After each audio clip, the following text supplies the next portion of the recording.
Thank you, President Shannon, and good evening to all of you.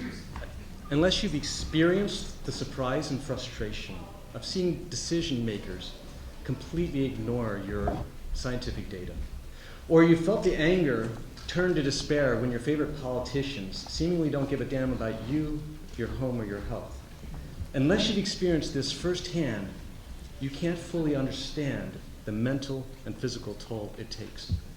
While I believe the evidence proves excessive noise is dangerous, I also believe the more immediate health risk to residents is not hearing loss, but stress that comes from realizing their elected representatives are deaf to their plight. Some say the sound of F-35s is the sound of freedom, and to those who fear a crash, whose children are scared, whose home values may drop, it is a constant reminder of their impotence.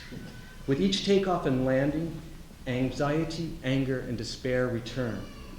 Why would any compassionate person choose to willfully inflict this stress on another human being, let alone on a neighbor? We're all Vermonters here. Why would we do this to each other? I understand what it means to make difficult decisions. When I was on the city council, we discussed requiring students to say the Pledge of Allegiance. Before casting my vote, I wanted to feel what we were asking kids to do if they opted out. So I remained seated while the rest of the council stood to recite the Pledge of Allegiance.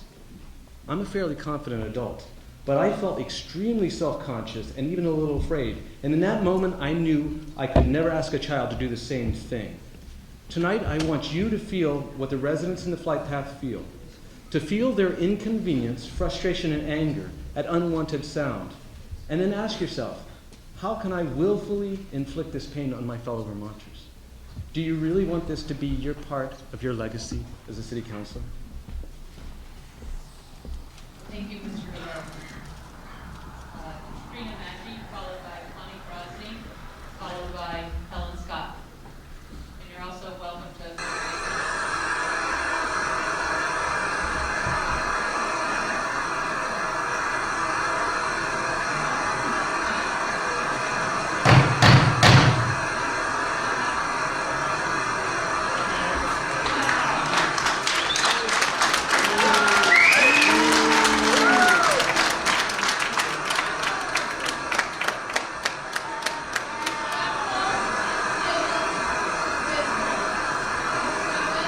That is not respectful civil discourse.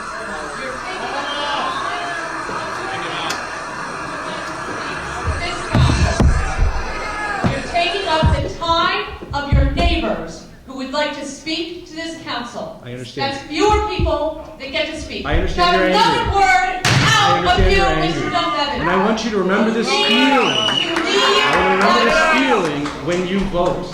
And ask yourself, can you inflict that on the hundreds of Vermonters who will be affected? Do you want them to feel that same thing? Do you feel it? Do you feel it? Are all of you feeling this?